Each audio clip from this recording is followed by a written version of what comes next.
우리 하나님 말씀 같이 보겠습니다. 구약 성경 에스겔 10장 9절 말씀부터 22절 말씀까지 함께 읽겠습니다. 내가 보니 그룹들 곁에 네 바퀴가 있는데 이 그룹 곁에도 한 바퀴가 있고 저 그룹 곁에도 한 바퀴가 있으며 그 바퀴 모양은 황옥 같으며 그 모양은 넷이 꼭 같은데 마치 바퀴 안에 바퀴가 있는 것 같으며 그룹들이 나아갈 때에는 사방으로 몸을 돌리지 아니하고 나아가되 몸을 돌리지 아니하고 그 머리 향한 곳으로 나아가며 그 온몸과 등과 손과 날개와 바퀴 곧 네 그룹의 바퀴의 둘레에 다 눈이 가득하더라. 내가 들으니 그 바퀴들을 도는 것이라 부르며 그룹들에게는 각기 네 면이 있는데 첫째 면은 그룹의 얼굴이요 둘째 면은 사람의 얼굴이요 셋째는 사자의 얼굴이요 넷째는 독수리의 얼굴이더라. 그룹들이 올라가니 그들은 내가 그발강가에서 보던 생물이라. 그룹들이 나아갈 때에는 바퀴도 그 곁에서 나아가고 그룹들이 날개를 들고 땅에서 올라가려 할 때에도 바퀴가 그 곁을 떠나지 아니하며 그들이 서면 이들도 서고 그들이 올라가면 이들도 함께 올라가니 이는 생물의 영이 바퀴 가운데에 있음이더라. 여호와의 영광이 성전 문지방을 떠나서 그룹들 위에 머무르니 그룹들이 날개를 들고 내 눈앞에 땅에서 올라가는데 그들이 나갈 때에 바퀴도 그 곁에서 함께 하더라. 그들이 여호와의 전으로 들어가는 동문에 머물고 이스라엘 하나님의 영광이 그 위에 덮였더라. 그것은 내가 그발강가에서 보던 이스라엘의 하나님 아래에 있던 생물이라. 그들이 그룹인 줄을 내가 아니라.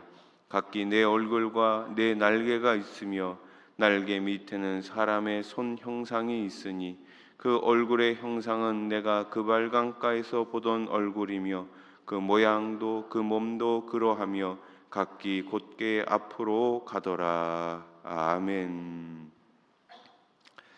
에스겔 1장에서부터 소개된 네 바퀴가 이 네 바퀴에 대한 묘사가 오늘 본문에 다시 등장하죠. 9절 말씀을 다시 보세요.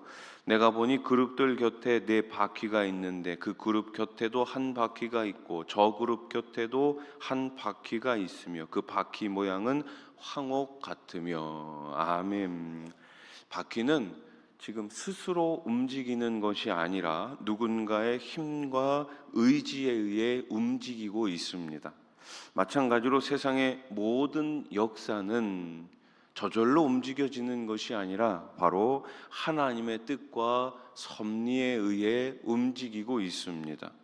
겉보기에는 여러 우연과 또 법칙이 수없이 겹쳐져 진행되는 것처럼 보이지만 실상 어느 것도 우연히 발생하는 것은 없습니다.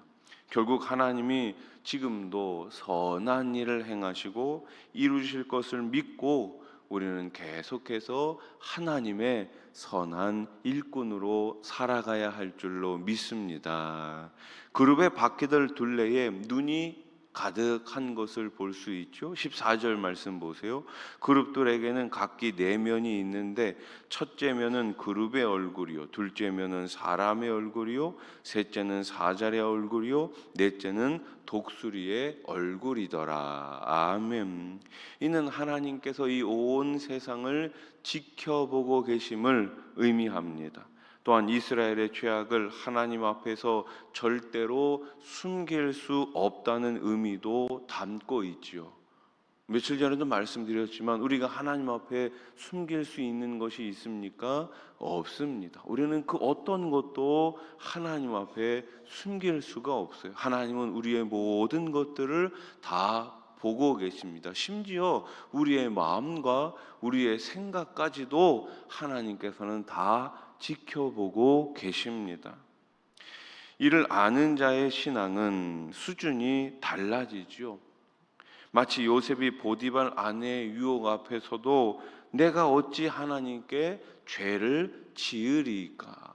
사실 보디발의 아내와 요셉 둘밖에 없었어요. 아무도 없었습니다. 보는 사람이 없었어요. 그런데 요셉이 뭐라고 이야기합니까? 내가 어찌 하나님께 죄를 지으리까? 누가 보고 계시다는 거예요? 하나님이 보고 계시다라는 거죠. 항상 우리를 감찰하시는 그 하나님을 기억하면서 우리는 매 순간순간마다 절대적인 그 하나님만을 바라보면서 믿음으로 온전하게 굳게 서야 할 줄로 믿습니다. 그릇과 바퀴는 각기 구별된 존재들이지만 하나님의 영에 따라 한 몸처럼 움직이고 있습니다. 이 모습은 우리가 어떻게 주님을 섬겨야 할지를 알려줍니다. 우리도 우리 안에 계신 성령님의 인도하심을 따라서 온전히 한 마음으로 하나님을 섬겨야 합니다. 본래 우리는 죄인들이기에 마귀가 이끄는 대로 살 수밖에 없었습니다. 그러나 하나님이 우리를 구원해 주시고 예수님의 십자가 보혈로 구원해 주시고 성령을 부어 주셔서 하나님의 뜻을 따르게 하신 것이죠. 그러기에 우리는 내주하시는 그 성령님을 의지하면서 하나 되어 하나님을 섬기는 공동체가 되어야 할 줄로 믿습니다. 내 안에 계신 주님과 우리 안에 계신 주님이 한 주님이시고 한 하나님이시고 한 성령님이시기 때문에 교회는 계속해서 하나됨을 이루어가는 거룩한 공동체가 되어야 할 줄로 믿습니다. 하나님의 영광이 이제 성전을 떠나게 됩니다. 성전 문지방에서 그룹들 위로 다시 성전 바깥 동문으로 이동합니다. 18절 말씀을 같이 읽어봅시다. 18절 시작. 여호와의 영광이 성전 문지방을 떠나서 그룹들 위에 머무르니. 아멘. 여러분 한번 생각해 보십시오. 이 당시 이스라엘 백성들은 그 성전에 하나님의 영광이 가득했다라고 믿었어요. 또 실제로 하나님의 영광은 그 성전에 가득했습니다. 그런데 지금 그 하나님의 영광이 어떻게 하고 있는 거예요? 성전을 떠나고 있는 거예요. 이스라엘 백성을 버리고 있는 것입니다. 하나님의 영광을 보는 것은 놀라운 경험이지만 이번만큼은 참으로 두려울 수밖에 없습니다. 하나님의 영광이 떠난다는 것은 뭐예요? 가장 무서운 형벌입니다. 가장 무서운 형벌이에요. 주 떠나가시면 내 생명 헛됩니다. 여러분 이 세상에 수많은 사람들이 있어요. 그런데 그 사람들이 하나님을 알지 못하고 예수님의 십자가 구원을 알지 못하고 살아가고 있어요. 겉으로 보기에는 멀쩡합니다. 잘 사는 것 같습니다. 그러나 그들의 인생은 헛될 뿐이지요. 왜요? 하나님이 함께하지 않으시니까. 보호자이신 하나님이 떠나신다면 성도의 운명은 그야말로 어때요? 이 사단의 밥이 될 수밖에 없죠. 늘 하나님의 임재를 간절히 사모하시기 바랍니다. 하나님이 내 안에 계시다는 것, 오늘도 주님 뜻 안에 살고 있다는 것, 그것이 가장 기쁜 일이고 그것이 가장 행복한 일이고 그것이 가장 안전한 일임을 믿으시기 바랍니다. 하나님의 영광이 떠나는 모습이 10장과 11장에 드문드문 드러나고 있어요. 이는 미련이 남아 발걸음을 쉽게 떼지 못하는 모습과 같습니다. 이것이 바로 하나님의 마음이에요. 하나님이 비록 노하셔서 떠나시지만 그럼에도 불구하고 이스라엘을 그 누구보다도 사랑하셨습니다. 그래서 쉽게 떠나지 못하는 거예요. 하나님의 애절한 사랑을 우리는 결코 잊어서는 안 됩니다. 그 사랑이 우리를 구원하셨음을 꼭 믿으시기 바랍니다. 사람이 가장 격한 아픔을 느낄 때가 언제일까요? 가장 격한 아픔을 느낄 때는 바로 사랑하는 사람과 이별할 때라고 합니다. 하나님도 결국 성전을 떠나십니다. 이스라엘 백성을 너무나 사랑하셨지만 그들의 가증한 죄악을 견디지 못하시고 떠나시는 하나님의 아픔 그 마음이 에스겔서 곳곳에 드러나고 있습니다. 이스라엘은 큰 복과 사랑을 받은 민족이죠. 그럼에도 가증한 우상을 섬기며 하나님을 배신했기에 결국 하나님은 그들을 떠나셨습니다. 우리는 하나님 나라의 백성입니다. 어찌 보면 이스라엘보다 더 많은 은혜를 받은 사람들이 저와 여러분들 아니겠습니까? 그러면 우리는 어떻게 살아야 할까요?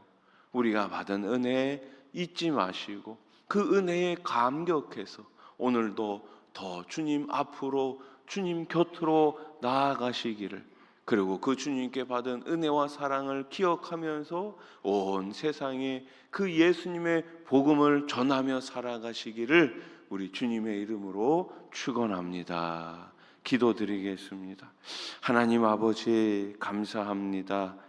하나님께서는 이스라엘을 사랑하셨지만 그 이스라엘의 가증한 범죄로 말미암아 그들을 떠나게 되었습니다. 하나님 아버지, 우리가 주님 곁으로 당연히 가야 함에도 불구하고 아버지, 주님의 사랑을 혹여나 잊지는 않고 있습니까? 주님을 배신하고 있지는 않습니까? 우리의 삶, 우리의 신앙을 다시금 되돌아봅니다.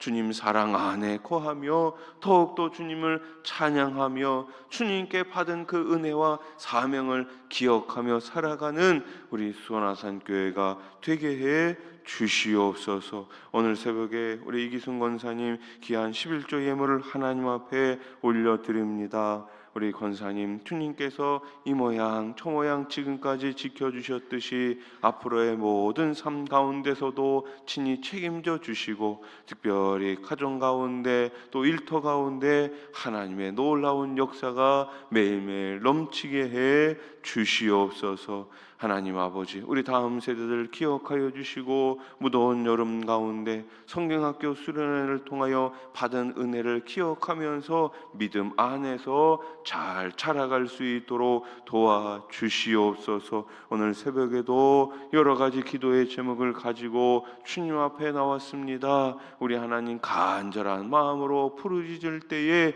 우리 하나님 들으시고 속히 응답해 주시옵소서. 가정의 문제, 직장의 문제, 일터의 문제, 자녀들의 문제, 질병의 문제, 많은 기도의 제목이 있사오니 우리 하나님 들으시고 외면하지 마시고 하나님의 선하신 뜻 가운데 이루어 주시옵소서. 이 나라 이 땅 긍휼히 여겨주시고 대통령과 모든 위정자들이 하나님 두려워하며 백성 사랑하는 마음으로 나라를 잘 이끌어가게 해 주시옵소서. 예수님의 이름으로 기도드립니다. 아멘.